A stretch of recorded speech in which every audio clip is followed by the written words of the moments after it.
Boa tarde, Kleber. Boa tarde aos ouvintes da Rádio Diário, do programa Ponto de Encontro e a você que nos acompanha pelas redes sociais. Hoje, na coluna Conexão Margem Equatorial, o nosso assunto é Repetro. Repetro. Parece nome de remédio, né, pessoal? Mas não é não. Repetro, na verdade, é um combustível tributário muito importante para reduzir o custo da aquisição de equipamentos para a indústria de petróleo e gás. E para falar sobre esse assunto, nos explicar tudo sobre isso aqui no estúdio comigo, a doutora Helena Duarte Pereira, advogada, especialista em direito tributário e aduaneiro, com mais de 10 anos aí de experiência assessorando empresas na estruturação de operações de comércio exterior e na modelagem tributária de investimentos no Brasil. A doutora Helena também integra a Comissão de Direito Aduaneiro da OAB do Rio de Janeiro. Boa tarde, doutora Helena, seja bem-vinda. Boa tarde, Márcia. Obrigada pelo convite, é um prazer estar aqui. Então vamos entender o que é esse Repetro, né, doutora? Conta pra gente exatamente o que é o Repetro e por que ele é tão importante para a Amapá nesse momento. O Repetro é um regime tributário voltado às empresas de petróleo e gás natural.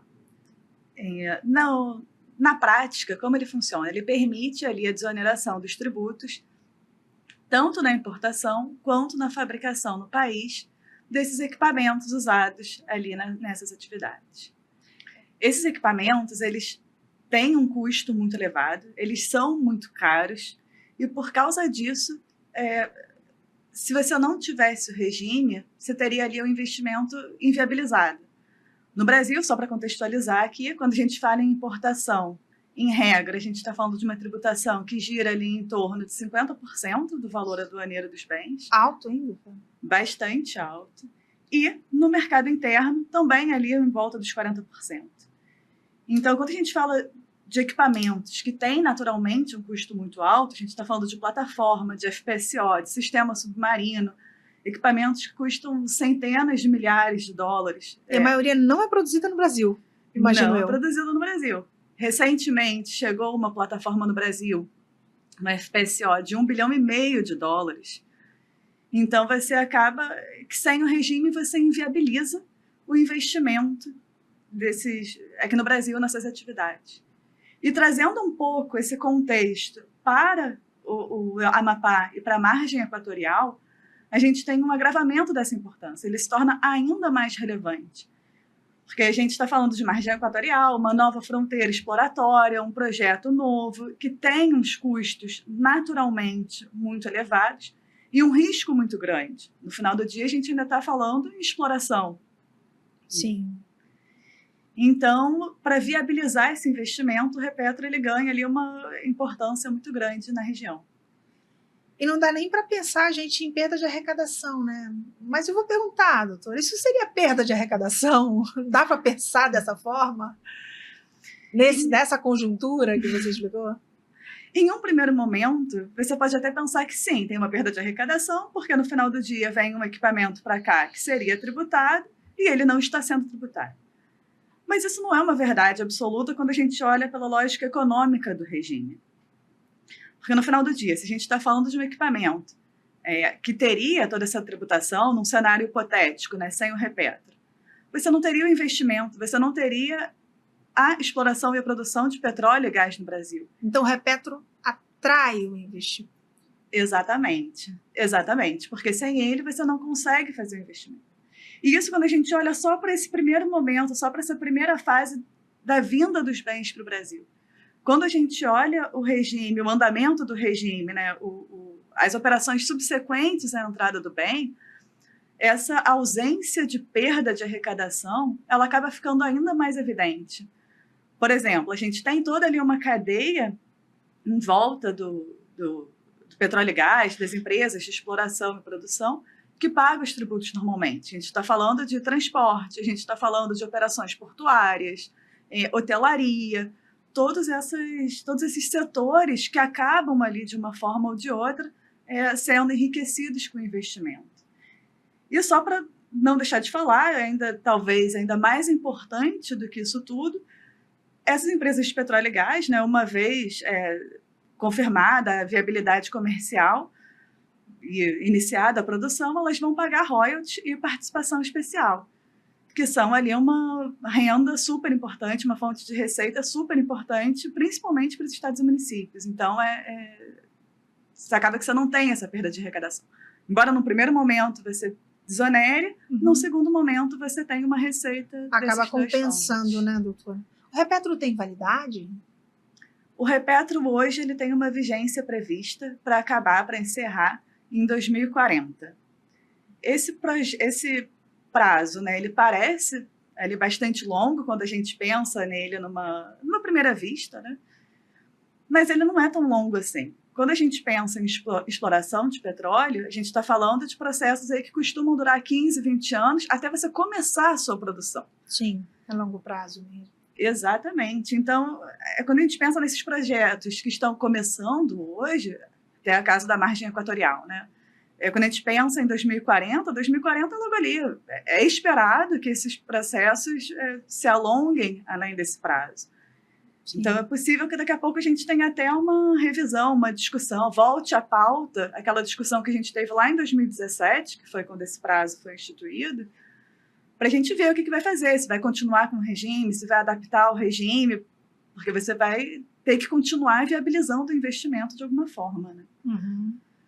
Doutora, acho que seria interessante você explicar para a gente como é que o Repetro opera, né? Porque ele beneficia quem importa, quem fabrica. Explica um pouquinho para a gente isso. O Repetro ele tem 3 frentes principais ali, 3 modalidades principais do regime. O primeiro é a admissão temporária, que foi onde ele foi originalmente concebido, que são os bens que não ficam aqui de forma permanente, são os bens amparados em algum tipo de contrato temporário, uma locação, um empréstimo, um comodato, enfim. Eles têm ali um contrato temporário atrelado a eles, então eles não ingressam na economia nacional. Então a ideia é que justamente não faz sentido você tributar esses bens que eventualmente sairão do Brasil ou, enfim, serão destruídos, terão uma outra forma de extinção. Mas essa é a primeira modalidade. As outras 2 modalidades, que são mais recentes, vieram nesse contexto de 2017, são o Repetro permanente, que a gente chama, que são os bens comprados do exterior e efetivamente trazidos aqui para a economia do Brasil, e são importantes que eles fiquem aqui no Brasil, até como uma estratégia de investimento, tal, de novo. E a gente tem uma segunda modalidade, que é o Repetro industrialização, que beneficia justamente essa cadeia fabril desses equipamentos, ou seja, com o regime, com o Repetro industrialização, não precisa mais que esses bens sejam fabricados no exterior para que eles tenham algum tipo de benefício. Não, os próprios fabricantes no Brasil têm os benefícios na importação, nas aquisições no mercado interno, e isso é repassado na cadeia. Perfeito. Doutora, eu acho que todo esse conhecimento, né, ele é novo para a nossa realidade aqui no Amapá. Eu acho que por ser um conhecimento novo, queria ouvir a sua opinião. Eu acho que é algo que vai demandar os profissionais, né, da contabilidade, do direito, que atuam no Amapá, para ter conhecimento sobre isso e poder assessorar as empresas. Eu estou correta no meu pensamento, doutora? Tá, é realmente um desafio. É um regime que ele tem ali os seus requisitos, ele tem as suas particularidades, tem alguns cuidados ali que devem ser adotados. Porque no final do dia, se a gente está falando de um descumprimento do regime, a gente está falando de cobrança desses tributos que deixaram de ser recolhidos no momento da importação ou da aquisição, enfim. Então, é importante, sim, que tenha um conhecimento amplo deles e até para o Brasil ter efetivamente uma capacidade de concorrer com esses produtos, né? Porque se o fornecedor nacional não está preparado para atuar ali nesse mercado, não está preparado para atuar nesse regime, o preço dele naturalmente não será competitivo em comparação com os outros que já aplicam no dia a dia. E sempre bom lembrar que a previsão de investimentos aí da Petrobras na margem equatorial até 2028 é 3 bilhões de dólares. Então, haverá bastante recursos, parece, para a compra de equipamentos, enfim, então tem um aquecimento grande aí. Bom, eu acho que essa conversa com a doutora Helena deu para a gente entender assim, a importância do Repetro nesse contexto atual do Amapá e que o comércio aí das principais cidades, Macapá e Santana, vai precisar se preparar para absorver os reflexos dessa movimentação financeira e logística que vai acontecer. Não é isso, doutora Helena? Vamos se preparar, mas eu acho que o começo, o start, que é essa estrutura portuária, ainda que não esteja pronta para receber esse fluxo, já existe ali um incipiente ali, né? Então, assim, é possível que Santana, em especial, comece ali, surja como um polo logístico para amparar, é uma base logística mesmo dessas atividades offshore. E se conseguir superar esse desafio, tem tudo para realmente... Eu acho que entender o Repetro, acho que esse é o recado da semana, tá, pessoal? Entender o Repetro é entender por que as gigantes do petróleo estão de olho no Porto de Santana. Né? Então, vamos nos apropriar dessas informações, porque tem muita coisa ainda para a gente aprender e para a gente poder participar de todo esse movimento que está chegando aí.